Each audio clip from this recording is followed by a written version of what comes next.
So today's video is a little bit different. I've listened to your feedback and this is a video that you wanted me to shoot, showing you a little bit more about my kitchen and how I organise the space.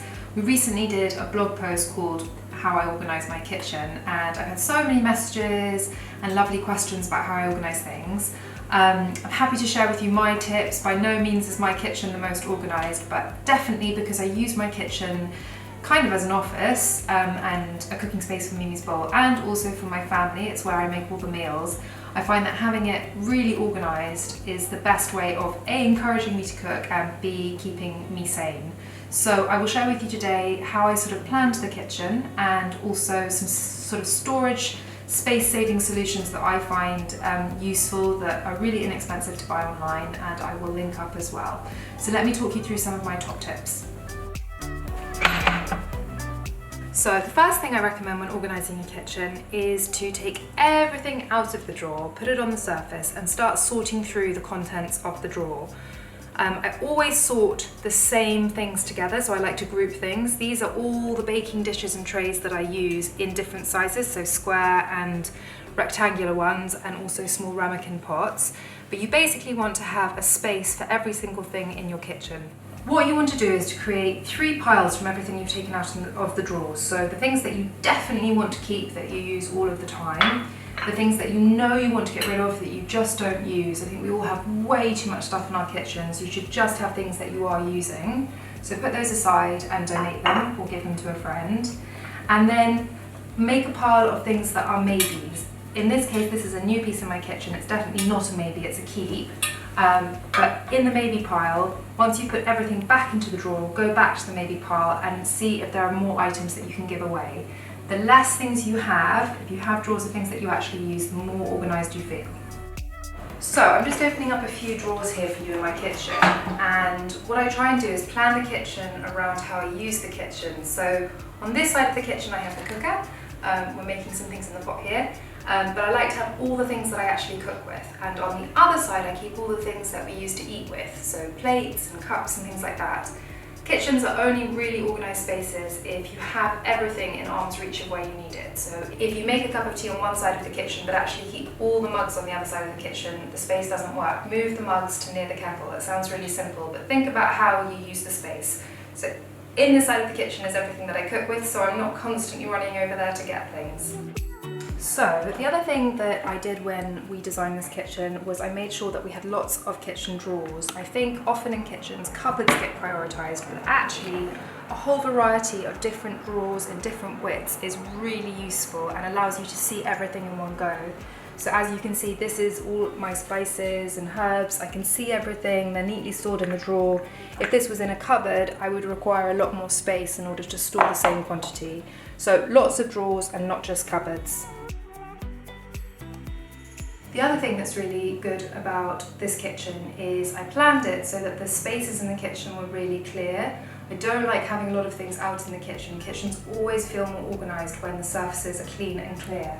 So we created cupboards like this one, which has doors that go backwards. So this is, I think, what they call a pantry cupboard.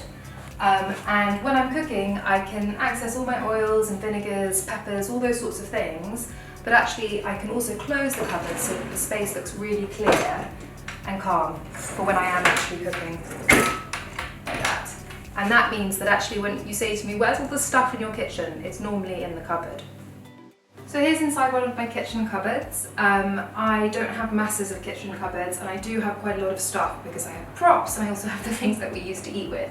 So one of the solutions that I found were these great space-saving shelves which allow you double storage basically on one shelf. I will link these up for you. These are great, but it means that I can have a row of glasses or mugs and then another one on top, and I just managed to fit in double the amount of stuff into one cupboard space. The other thing I would always recommend if you're building a kitchen or ordering one or having sort of pre-built units installed is to make sure you have adjustable shelving all down the sides, and that means that you can move the shelves. My builders told me I would never do that, but I actually move the shelves all the time. So it's really useful, particularly if you buy new jugs which are a bit taller, for example, then you can just adjust the shelves and move them around. If you don't have the option of doing that, then you're very stuck by the width of the shelf. So I always recommend adjustable shelving and storage solutions like this one, which allow you to store things in double rows. I also allocate spaces for my children that just have children's things in them, and that way they can help me lay the table and they can get things for themselves without them being on top of my kitchen implements and utensils. So for example, this is a drawer of all my kids' favourite plates, and they can help themselves, they can help me lay the table, they can grab a plate, and I'm not worried that they're actually on top of blenders or other cooking equipment that children shouldn't be around. So allocate a space if you can, just for the kids to use, and they will love being able to have their own drawer that just they can use.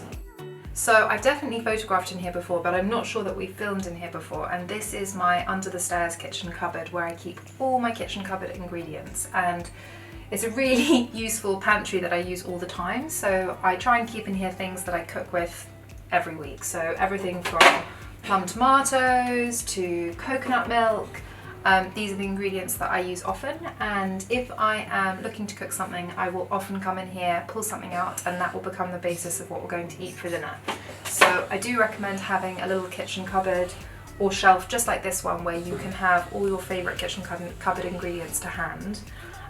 What is really useful, and a lot of you have asked about these, are these fantastic Lakeland double story, well they're actually, this is a medium size and this is a large size, but they are what they call roto caddies. You load all of your jars and pots into them, and then as you rotate them, the things at the back come to the front, and it just means that you can get in several layers of storage.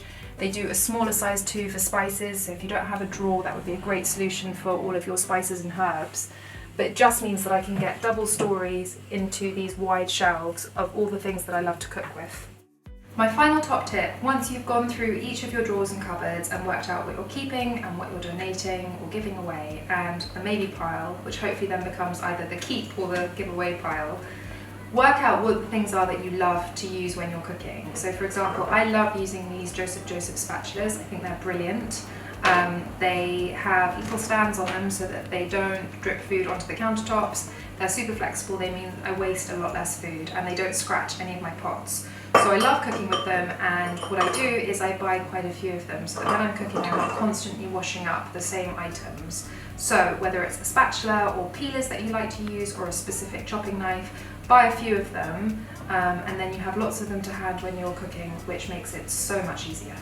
So if you look inside my kitchen drawers, you'll see that all the things I love, I have duplicates of. So I love these. I'm not actually sure what they're for, but I basically use them as sieves. I like these microplane graters, so I have a few of those to hand. I love these tongs. These are brilliant, particularly if I'm cooking with raw meat or raw fish or anything. These are fantastic. And these are my favourite cutting knives, so I have quite a few of them. With a utensils drawer like this, I would always suggest that you get a key put on them, just like this one, so that kids aren't playing around with all the things inside the drawer. The last thing is, if you have precious items or things that you really don't use often, for example, this was the china I was given when we got married, put it away from the kitchen because it actually just takes up lots of valuable space. So I have this cupboard for it where I can enjoy it and I can see it, but I'm not using it every day. And I don't feel like I'm having to move it out of the way to get to the things that I do use. So anything precious I store separately. So I hope that's helpful. That's a little tour of some of the cupboards and drawers in my kitchen. Apologies for things not being styled perfectly. That is my kitchen just as it is. So every top tip, from having things near where you use them in the kitchen, so bread bin near a toaster or your mugs near your kettle, those are the things that make using my kitchen easy every day, and I genuinely love working in this space. I change it around every so often, but those are the basic rules that I stand by in the Mimisbowl kitchen. Thanks for watching.